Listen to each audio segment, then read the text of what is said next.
আসসালামু আলাইকুম গাইস, আপনারা সবাই কেমন আছেন? আশা করি সবাই ভালো আছেন। আজকে আমার রেসিপি হচ্ছে হাঁসের মাংস। দেখেন, আমি এখানে হাঁসের মাংসের জন্য এখানে 2টা হাঁস নিয়েছি, আর এখানে আমি এখানে 3 টুকরা দারচিনি, 4 টুকরা তেজপাতা আর 7টার মতো এলাচ নিয়ে নিয়েছি, দিয়ে দিলাম। আর আমি এখানে 1 চামচ পরিমাণ হলুদের গুঁড়ো, 1 চামচ মরিচের গুঁড়ো, একটু জাল জাল হলে ভালো লাগে, তার জন্য আপনারা 1.5 চামচের মতো মরিচের গুঁড়ো দিয়ে দিবেন। আধা চামচ জিরার গুঁড়ো, আধা চামচ ধনিয়ার গুঁড়ো, 1 চামচ লবণ, ফুল 1 চামচ আদা বাটা, রসুন বাটা আর 1 চামচ লাগবে। এখন এই পর্যায়ে আমি এখানে পেঁয়াজ ব্লেন্ড করে নিয়েছি। আমি আজকে আপনাদেরকে পেঁয়াজ ব্লেন্ড করে দিয়ে দেখাবো। আমি আজকে আর কাটা পেঁয়াজ দিয়ে করব না। দেখেন, আমি এখানে 2 কাপের মতো পেঁয়াজ নিয়ে নিয়েছি। এখন আমি দিয়ে দিব, সবটুকুই লাগবে। এখন আমি এখানে 1 কাপ তেল দিয়ে দিব।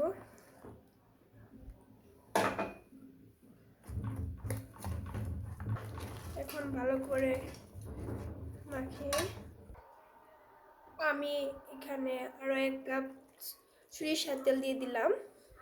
তেলটা দিলে হাঁসের মাংসটা খুব ভালো টেস্ট আসে। আমি হাঁসের মাংসটা আপনাদেরকে নতুনভাবে শেয়ার করছি, নতুন রেসিপি, নতুন পদ্ধতিতে। আপনারা অবশ্যই ট্রাই করে দেখবেন, টেস্টটা অনেক ভালো হয় মাশাআল্লাহ।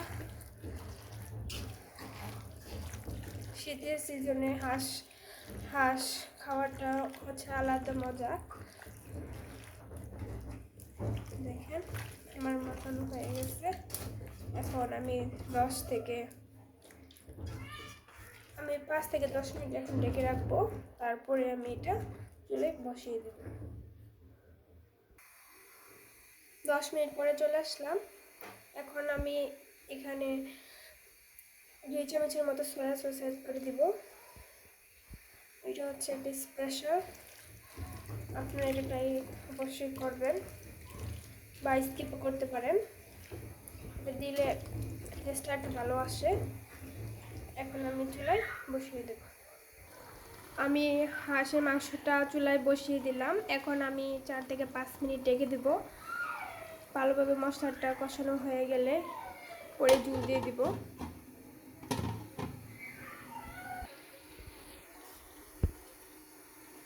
সো আমি এখন এটা ভালোভাবে নাড়িয়ে ছেড়ে দিব।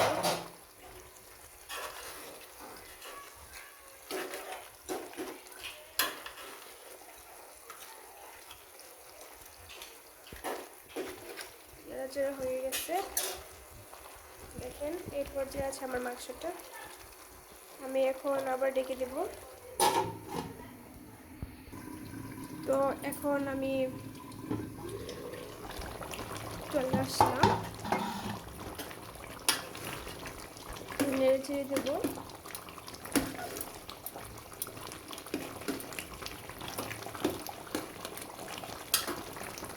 মাশাআল্লাহ, খুব ভালো কালার আসছে। আর এখানে আমি কোনো পেঁয়াজ, যেটা আমরা সবসময় বুটি দিয়ে পড়ে নিই, ওটা আমি ব্যবহার করি না। এখানে আজকে আমি বাটা পেঁয়াজটা ব্যবহার করেছি। অনেক সুন্দর কালার আসছে। দেখেন মাশাআল্লাহ, আপনারা এরকম করে বাসায় ট্রাই করতে পারেন। আর আমার চ্যানেলটা অবশ্যই সাবস্ক্রাইব করে দেবেন, পাশে থেকে বেল আইকন ক্লিক করবেন এবং কমেন্ট বক্সে জানাবেন যে আমার মাংসটা কেমন হয়েছে। আর এটা হচ্ছে পাতি হাঁস, অনেক ভালো। দেখেন, অনেক ভালো হয়েছে। আর আমি একটু পানি দিয়ে দিব। আমি তখন ওই পর্যায়ে আমি কোনো পানি অ্যাড করি নাই, এখন আমি পানি অ্যাড করে দিলাম। তো আপনারা এভাবে ট্রাই করবেন অবশ্যই। এখন আমি ঢেকে দেব।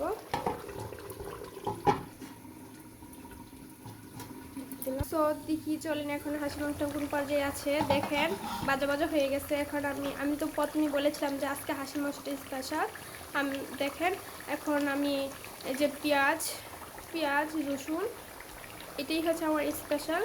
আজকে হাঁসের মাংস আমি এটা দিয়ে আপনাদেরকে রেসিপিটা দেখাচ্ছি। দেখেন আমি দিয়ে দিলাম, বিসমিল্লাহ।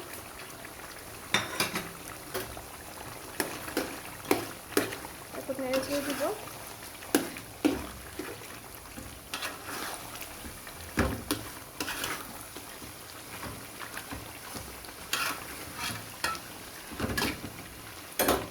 দেখেন আমার হাঁস মাংসটা কি সুন্দর কাঁচা কাঁচা হয়েছে। আর আমি 2-3 রসুন দিয়ে দিলাম। এখন আর 2-3 মিনিট রেখে দিব, আর 4-5 মিনিট। আমার হাঁস মাংসটা হয়তো সময় লাগবে হয়তো 4-5 মিনিট। তো মাংস বাজে বাজে হয়ে গিয়েছে। দেখেন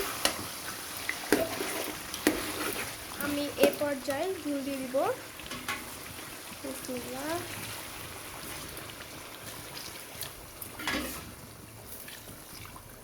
দেখেন ঝুল দিয়ে দিলাম।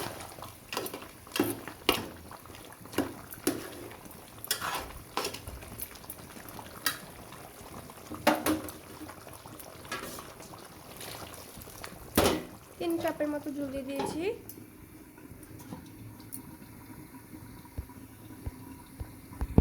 তো দেখেন এখন আমার মাংসটা হয়ে গিয়েছে। এখন আমি নামিয়ে নেব। আমি নামানোর আগে ভাজা জিরা গুঁড়া করে নিয়েছি। এটা দিলে খুব ভালো টেস্ট আছে হাঁসের মাংস। গোপন সিক্রেট হচ্ছে এই এটা মশলাটা। জিরা গুঁড়াটা হালকা একটু ভেজে নিয়েছি। এখন আমি গুঁড়া করে দিয়ে দিচ্ছি। এটা সেন্টটা খুব ভালো আসবে ইনশাল্লাহ। দেখেন হয়ে গেছে। এখন আমি হাঁসের মাংসটা পরিবেশন করব। মাশাআল্লাহ, মাখা মাখা কষা কষা হাঁসের মাংস। তো আমার ভিডিও আপনারা সবাই দেখেন, দূরে অথবা কাছ থেকে দেখেন। তো সবাইকে ধন্যবাদ। সবাই ভালো থাকবেন, সুস্থ থাকবেন।